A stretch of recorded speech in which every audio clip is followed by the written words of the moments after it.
Oh, hello. Do you think that Big Brother's watching? Or that the Illuminati is planning to take over the world? Have you happened to have an encounter with a space alien today? Well, if the answer to those questions is yes, then grab your hat. This is tinfoil hat time.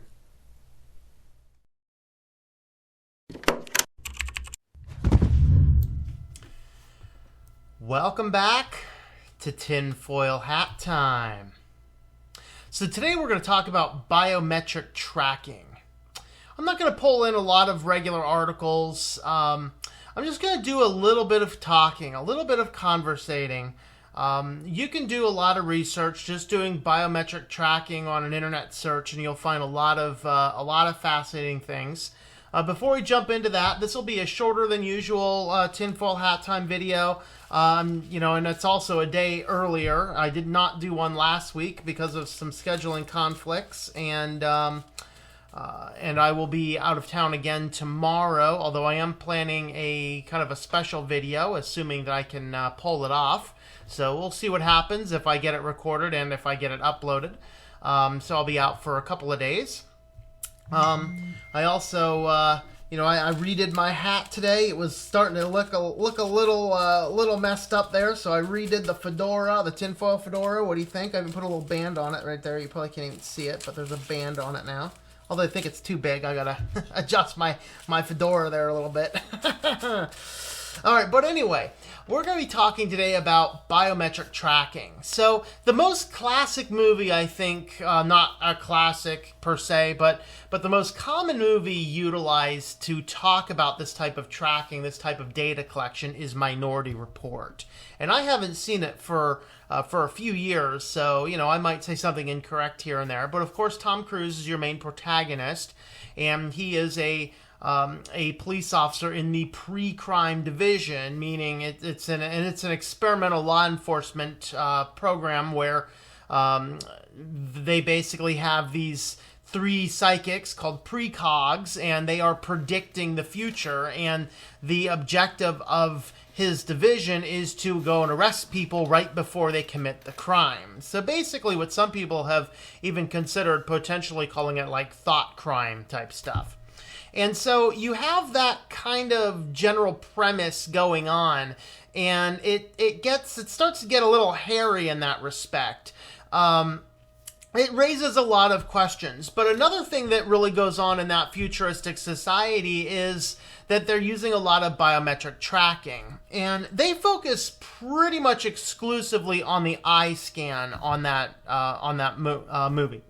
And so the people are identified by police. Whenever there's an arrest, they scan it to make sure they have the right person. So they walk around with the eye scanner, And then as you're walking down the street, you got these TV scanners or whatever else going up and down, scanning you to literally feed you ads targeted directly to you. And they don't just, oh, here's something that based upon your interest and what you've seen and looked at before, we think that you'd want to buy, but they even call you by name as you're walking down the street. So we're going to address these types of things here.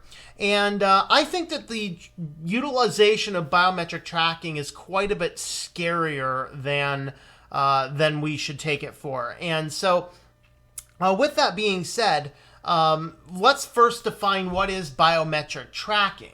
So this is any type, in fact, Webster's defines it as the measurement and analysis of unique physical or behavior characteristics, especially as a means of verifying personal identity. Now, we think of things like maybe facial recognition or fingerprints as being some of the most popular of the biometric tracking, but really anything can. Anything from the shape and the size of your ear can even be used as a scan. How you walk, what your basic movement patterns look like. There's people I can identify just on how they walk. There is how you speak, not only your voice, but how you speak, the characteristics that you hear coming out in your voice, common words, types of words, Education level of your words is something. Of course, you have fingerprints is the most common. You have, retinal scans, iris scans, facial recognition, and then of course there's other things like what's always been common even before the concept of anything other than fingerprints is, do you have any noticeable tattoos? And of course, if you look at our culture, where our culture's going, we're becoming a progressively tattooed culture. So we're giving ourselves more biomarkers, but then we're so fast to say, oh, Windows Hello exists now. And this is one of those things that really scares me about Windows. I will not put Windows 10 on a computer that has a built-in microphone and a built-in camera. I do not trust Microsoft. All right. And with all of this, we have a couple of problems. The first is the data collection that we have. And the second is how is that data being stored? So it's one thing if data is being collected, and then as that data is being collected, we come down and we say, where is the person at some given time? Is it really a big deal that an ad, even one with my name, is projected directly at me? Well, I don't necessarily want that. I do not mind advertisements, but I'd like the advertisements to be relevant to what I'm looking for or looking at. That's what I want to see. And of course, it's probably a relevant time again. I've told this story many times, but the thing that got me to stop using Google as a search engine is that I was doing a website for a mechanic who also sold AMSOIL. So I had to go on to AMSOIL's website and grab a couple of product codes so I could put them properly into the gentleman's website. Well, for the next 2 weeks, all I saw anywhere was AMSOIL. And I don't care how good AMSOIL is. I don't care. I will never buy AMSOIL. You lost a customer because every time I turned on the internet, I saw AMSOIL ads constantly being thrown at me for the simple, stupid reason that they collected too much data tracking and pushed that out to other places, and that caused a great annoyance to me. That's the week I stopped using Google. Stopped. So I use Startpage, IXQuick. I'll even use DuckDuckGo before Google.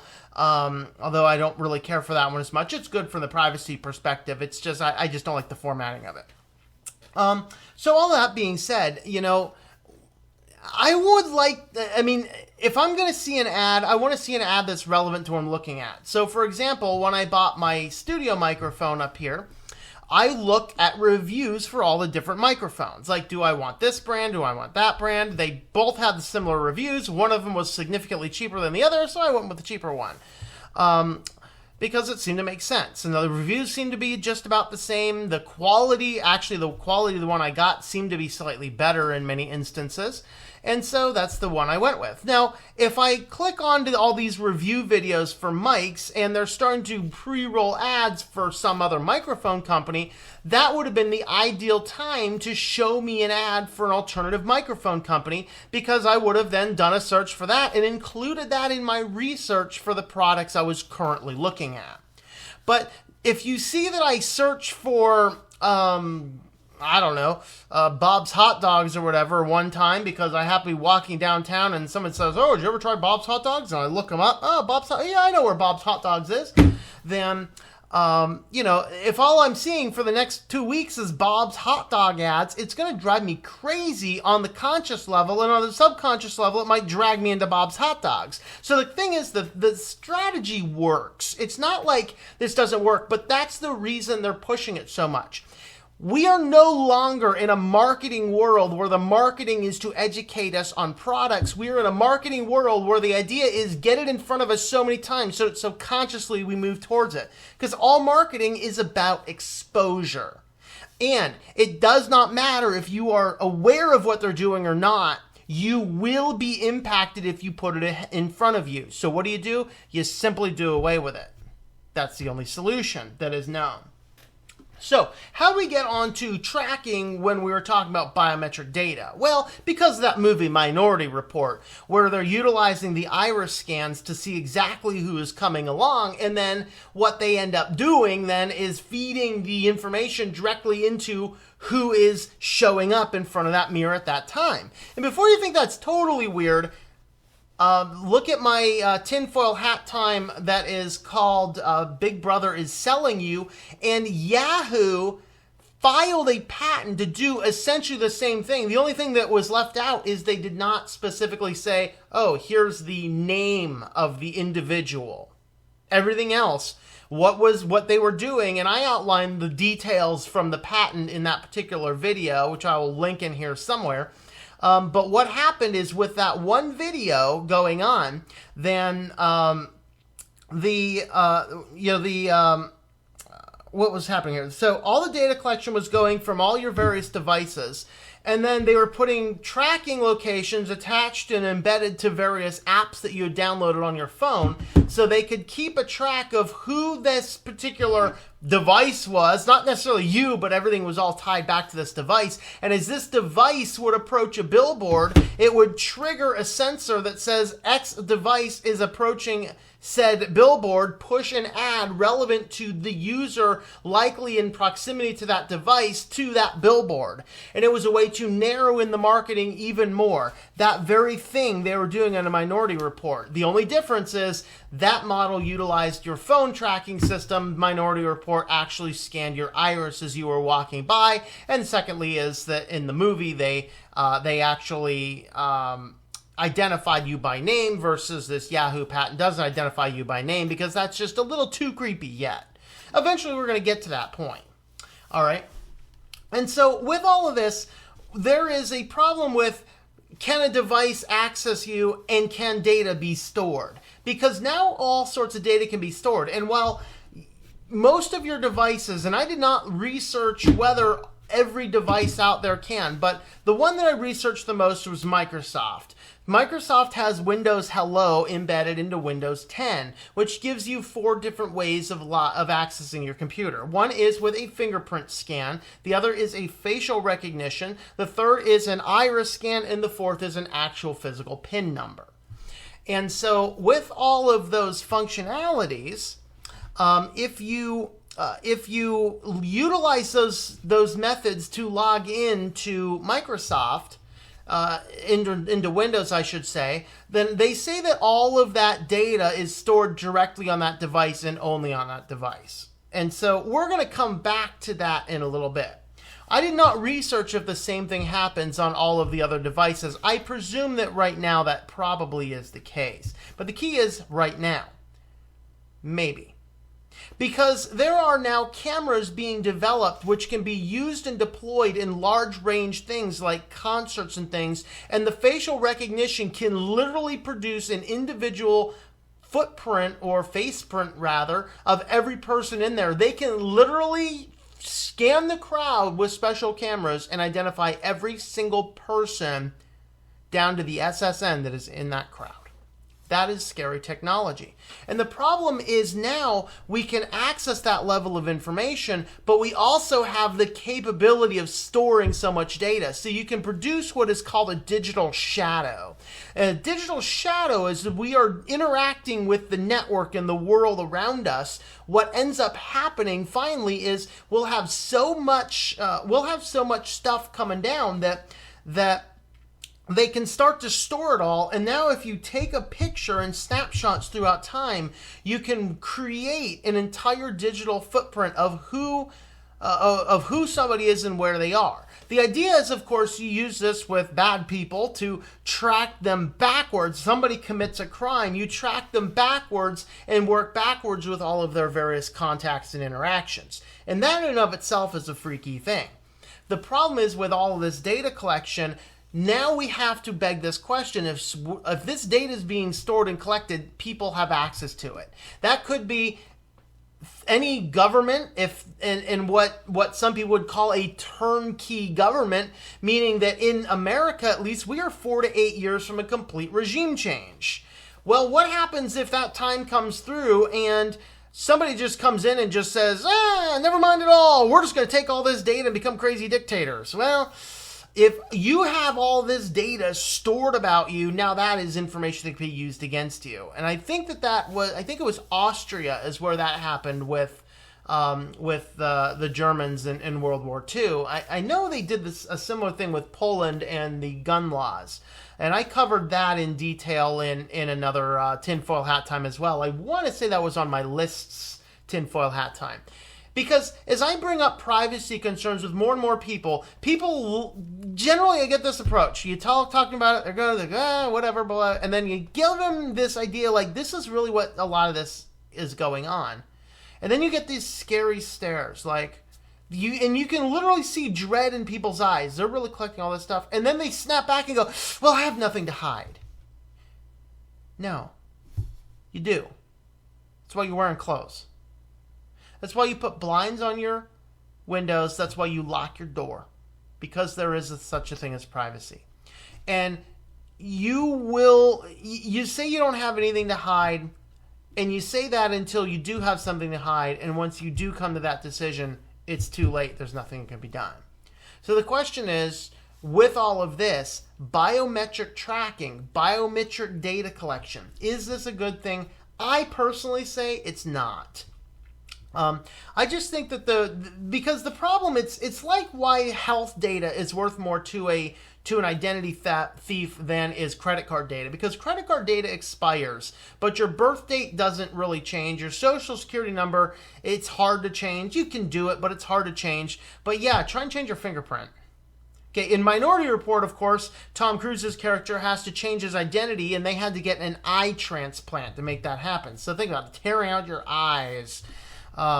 So that's an interesting thing. So then he gets a new identity. He doesn't know who his new identity is until he's walking past the billboards, of course.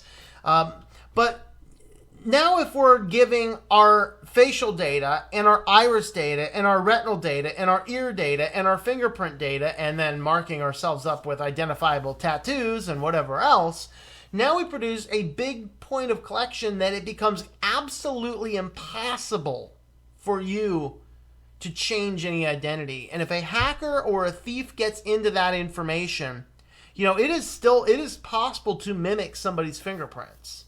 It's possible. And if somebody wants to set someone up, if our whole society runs on fingerprints, you can spoof fingerprints. It's possible. Now, you may not be able to spoof everything, and so now what happens is every citizen would have to submit all the biometric data into a giant database, and then you will get checked by 5 different points of biometric data. Well, that would be a scary society, but I can almost see us moving this direction. In fact, as I was just looking at a few articles of this, I didn't read through and dig through, and that's why I'm not showing a lot of articles right now, but what ended up happening here is, people are talking about doing more biometric tracking on refugees, on fugitives, on people on visas. There's a lot of information out there on this stuff. And the problem is, this is a path that once we go down it, it becomes impossible to come back. And so my general strategy, my general advice is we need to stop giving up all this biometric data. There are times we need to do it. Okay, if you need certain clearances and whatever else, in my state, if you work with children in any way, you need to submit fingerprints now. Thanks, Jerry. And you get instances where it's feasible to say, yeah, I'm going to do that. And that's an individual sacrifice we all need to make. But consider your phone. I actually have 2 smartphones, and both of them have these stupid fingerprint scanners. And I block them with tape. I don't know if you can see that or not. I put tape over these fingerprint scanners because I do not want these things even accidentally picking up fingerprints. I will not use a fingerprint scanner on a computer or on a device. I think actually my computer with my media center actually has a fingerprint scanner on it too, which is kind of scary, but I've never used it, but I know it's there. You just get hot. It's a problem. But with all of that being said, there's some things we should stop doing. That, number one is we should stop doing so much facial login. And coming back to Windows. So Windows has Windows Hello, and the Hello function, as I'd said, it can do a PIN, it can do a facial recognition, it can do an iris scan, or it can do a fingerprint, depending on the various hardware on your computer. So you have those various options. And they make a real big deal about the data is only stored on your computer. The only data that gets sent to Microsoft is the, how people are logging into it, allegedly, of course. But I don't trust Microsoft, and there's 2 major reasons. The first even with all the privacy settings disabled, even if a user comes in and says, I do not want Microsoft tracking my data, there's still a lot of data going back and forth to servers, and it's not clear what that data is. So I have no confidence that Microsoft is not sending that biometric data to them already. I don't have any evidence of that. But the fact is, with all the privacy settings turned off, there is still unknown data being transmitted back and forth between Windows computer and Microsoft servers. We don't know what data it is. We have to assume the worst because they're not telling us. All right. The second reason that I don't trust Microsoft in this case is because they can change their terms and conditions at any time. What if they reach their 1 billion or 5 billion or 10, whatever their billion goal is to have Windows 10 devices running, and then they utilize the data collection to say, oh, okay, well now we have 700 million users utilizing this data. What if they just flip the switch and send the data to them? Because they can change their terms and conditions at any time. The only requirement is that they have to tell you about that. And now what do you have to do? Suppose they do want to change their terms and conditions and start collecting that data, for your safety and to deliver you a better product. How do you make sure that that biometric data is actually cleared off the device? It's way better if you never put it there to begin with. All right. So be very wary of facial logins and iris scans. Of course, there's some theorists out there, and I do not know all the validity of this, but some people have actually claimed that schools are putting these iris scanners all throughout so that the government can collect a personal identity of everybody in the schools. I'm not sure if I'm going to give much credence to that, but it's a feasible possibility. So avoid your facial logins, your iris scans, avoid fingerprints on your devices. Whether it's a phone, and I realize the new phones, they'll even put the fingerprint openers on the back so you can push it out of your pocket, push the button, and you're ready to go. Is it really all that hard to do this? And I'm logged in. Shocking. Oh, Lord. I saved myself 0.2 milliseconds by putting in my fingerprint. And now my fingerprint's sending my fingerprint to Google for better services. Yeah, right. Avoid your fingerprints on these things. Okay, the next thing is avoid your voice-enabled IoT. Voice-enabled IoT. Hold on, I need to make a quick note. I'm actually looking at my article over here on my other screen, and I totally forgot a major thing I wanted to include. So I'm going to put the test down there, and I'll write the text later. All right. And avoid any of these voice-enabled IoTs, including the Eye of Sardon, i.e. Cortana. Avoid Siri, OK Google, or whatever Google's thing is, Alexa. Okay, so these things, as far as we know, and the only one I've actually read the tech specs on is the Alexa because of the whole Amazon thing. So I read through all their patents, their lawsuits, and things like that, which includes a detailed report about how Alexa works. I assume all of them work this way. They are constantly listening. Now, it's constantly listening on the device itself, and it's listening for a wake word. Once it hears the wake word, then it takes whatever content is listened to after the wake word, it sends that out to a server to get the server response. And in the case of Alexa, the data is logged, it is analyzed, and it is stored. And of course, the information is sent back. All of those things are logged and stored and maintained on the storage. And so that is really what's going on. And so with all of that being said, there is a whole lot of information available to you on these voice-enabled IoT. Of course, there's the Samsung TVs and the Vizio TVs that were collecting a whole lot more data. Stop putting IoT microphones in your house. It is crazy. It is crazy. But that even includes cell phones, which is a scary thing. That we still have the cell phones around.